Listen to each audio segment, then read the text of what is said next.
আজ তোমাদের সাথে শেয়ার করব গরুর মাংসের আচার রেসিপি। খুবই সহজ পদ্ধতিতে এবং কোনো রকম দামি মশলা ছাড়াই একেবারে ঘরোয়া উপায়ে যে কেউ বানিয়ে ফেলতে পারবে আমার আজকের ভিডিও দেখে। আসসালামু আলাইকুম, কেমন আছো তোমরা সবাই? নতুন একটি রেসিপিতে তোমাদের সবাইকে স্বাগত জানাই। এরকম করে মাংসের আচার বানালে আমরা বছর জুড়ে সংরক্ষণ করে রাখতে পারবো এবং অনেকের মনে হতে পারে এটা ঝামেলা। কোনো রকম ঝামেলা ছাড়াই আমি আজকের ভিডিওতে সহজ পদ্ধতিতে বানিয়ে দেখাবো আর যে কেউ বানিয়ে ফেলতে পারবে। দেখে নাও তাহলে আজকের রেসিপি। ভিডিও শুরু করার আগে একটাই রিকোয়েস্ট, চ্যানেলটিকে যদি সাবস্ক্রাইব না করে থাকো তাহলে সাবস্ক্রাইব করে দিও আর ফেসবুক থেকে দেখলে পেজটাকে ফলো করতে ভুলো না। চলো তাহলে ভিডিওটা এবার শুরু করি। আচার বানানোর জন্য আমি এখানে 1 কেজি গরুর মাংস নিয়েছি। মাংসগুলোকে ছোট ছোট টুকরো করে কেটে নিয়েছি, তবে তোমরা এখানে চেষ্টা করবে হাড় না নেওয়ার। খুব ভালো করে ধুয়ে নিয়েছি। এবার এর মধ্যে দিয়ে দিব হচ্ছে 1 চা চামচ রসুন বাটা, 1 চা চামচ আদা বাটা, 1 চা চামচ ভাজা জিরে গুঁড়ো, 1 চা চামচ ধনে গুঁড়ো, 1 চা চামচ গরম মশলা, আর দিয়ে দিব হচ্ছে 1 চা চামচ গোলমরিচ গুঁড়ো আর স্বাদ অনুযায়ী নুন। তবে তোমরা এখানে চেষ্টা করবে নুনটা একটুখানি পরিমাপ করে দেওয়ার। নুন বেশি করে দিলে পরে আবার ভাজার সময় আরও বেশি নুন হয়ে যায়, তার জন্য এখানে একটুখানি পরিমাপ করে দিতে হবে। আর দিয়ে দিলাম হচ্ছে 1 চা চামচ লঙ্কা গুঁড়ো, 1 চা চামচ হলুদ গুঁড়ো। লঙ্কা গুঁড়োটা একটুখানি বেশি করে দেওয়ার চেষ্টা করবে, কারণ আচারে ঝাল ঝাল খেতে ভালো লাগে। আর দিয়ে দিলাম 1/2 কাপ সর্ষের তেল, দিয়ে খুব ভালো করে মেখে নেব। খুব ভালো করে মাখিয়ে নেওয়ার পরে এবার এটাকে রেস্টে রেখে দেবো 30 মিনিট। তারপরে একবারে গ্যাসের চুলায় আমি চাপিয়ে দেবো। এখানে আমি একেবারে চাপিয়ে দিয়েছি, দিয়ে আমি ভালো করে নেড়ে চেড়ে ঢাকনা চাপা দিয়ে প্রায় 10 মিনিটের মতো রেখে দেবো, এখানে জল বেরিয়ে আসা পর্যন্ত। আর খুব ভালো করে আমি এটাকে মাঝখানে আবার 1-2 বার নেড়ে দিয়েছি। আর দেখতে পাচ্ছ এর মাংস থেকে জল বেরিয়ে এসছে। এই জল দিয়ে পুরো রান্নাটা হবে, কোনো রকম এক্সট্রা জল এখানে আমি অ্যাড করব না। আবার খুব ভালো করে মিশিয়ে নিয়ে এটাকে ঢাকনা চাপা দিয়ে আর কিছুক্ষণ রেখে দেবো, প্রায় 15 থেকে 20 মিনিটের মতো। তারপর এটা একদম ভাজা ভাজা হয়ে যাবে এবং মাংসটা খুব ভালোভাবে সেদ্ধ হয়ে যাবে।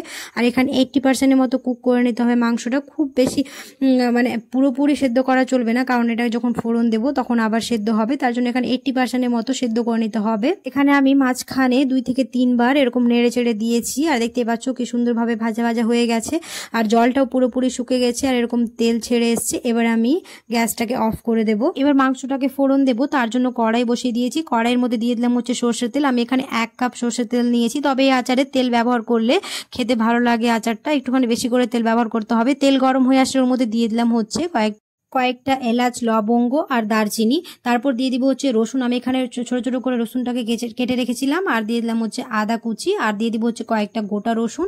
দিয়ে খুব ভালো করে এগুলো ভেজে নেব 1 থেকে 2 মিনিট। খুব বেশি লাল লাল করে ভাজতে হবে না, মানে একদম পুড়িয়ে ফেলা চলবে না। একটুখানি লাল লাল করে এটাকে ভেজে নেব, না হলে এটা তেতো লাগবে খেতে। খুব ভালোভাবে যখন এটা ভাজা হয়ে যাবে তখন এর মধ্যে অ্যাড করবো হচ্ছে কয়েকটা শুকনো লঙ্কা। আচারে শুকনো লঙ্কা দিলে একটা আলাদাই ফ্লেভার আসে, তাই চেষ্টা করবে একটুখানি এখানে শুকনো লঙ্কা দেওয়ার, তাহলে খেতে ভালো লাগবে। যখন এটা হালকা লাল লাল হয়ে আসবে তখন এর মধ্যে এবার মাংসগুলো অ্যাড করে দেবো। মাংসগুলো অ্যাড করে দেওয়ার পরে খুব ভালো করে মিশিয়ে নিয়ে এটাকে প্রায় 10 মিনিটের মতো ভেজে নিতে হবে। আর গ্যাসের ফ্লেমটা কোনো মতেই হাই করা চলবে না, একদম লোতে রাখতে হবে। প্রথম থেকে শেষ পর্যন্ত গ্যাসের ফ্লেম একদম লোতেই থাকবে। আর এরকম করে মাংসটাকে খুব ভালো করে ভেজে নিতে হবে প্রায় 10 থেকে 15 মিনিট। আর এরকম মাঝখানে আমি নেড়ে চেড়ে দিয়েছিলাম।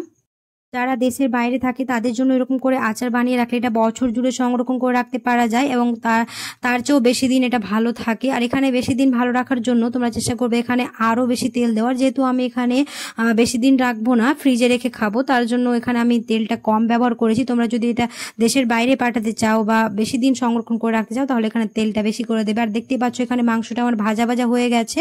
আর আমি এটাকে প্রায় 10 থেকে 15 মিনিটের মতো রেখেছিলাম গ্যাসের ফ্লেমটাকে লো করে। আর খুব সুন্দরভাবে আমাদের মাংসের আচারটা একদম রেডি হয়ে গেছে। এটাকে আর কিছুক্ষণ আমি এরকম করে নেড়ে চেড়ে ভেজে নেব, ব্যাস আমাদের রেডি হয়ে যাবে মাংসের আচার। আর দেখতে পেলে কতটা সহজ এই আচার বানানো, আর যে কেউ বানিয়ে ফেলতে পারবে আর বছর জুড়ে সংরক্ষণ করে রাখতে পারবে এই মাংসের আচার, আর যে কোনো সময় বের করেও খেতে পারবে। তবে এখানে যারা বেশি দিন সংরক্ষণ করে রাখবে তারা এখানে তেল অ্যাড করতে পারো আবার বেশি করে, আর যারা এমনি ফ্রিজে রেখে খাবে তাদের জন্য একদম এরকম করে রেডি করে রাখতে পারো। এবার আমি একটা থালাতে সার্ভ করে নিচ্ছি। আর দেখতে পাচ্ছ কতটা লোভনীয় লাগছে এই মাংসের আচার। আমি যেহেতু বেশি দিন রাখবো না তার জন্য এখানে কোনো রকম তেল অ্যাড করিনি। আশা করছি আমার আজকের রেসিপি বুঝতে তোমাদের কোনো অসুবিধা হয়নি আর আজকের রেসিপি তোমাদের ভালো লেগেছে। যদি ভালো লেগে থাকে তাহলে অবশ্যই একটা লাইক করে দিও আর কমেন্টে জানাতে ভুলো না কেমন হয়েছে। ফ্রেন্ডস আর ফ্যামিলির সাথে বেশি বেশি করে ভিডিওটা শেয়ার করে দিও, তাহলে আমার ভিডিও বানাতে খুব ভালো লাগবে। দেখা হবে খুব শীঘ্রই পরে এক নতুন রেসিপিতে। সবাই খুব ভালো থাকবে, সুস্থ থাকবে, সাবধানে থাকবে। আল্লাহ হাফেজ।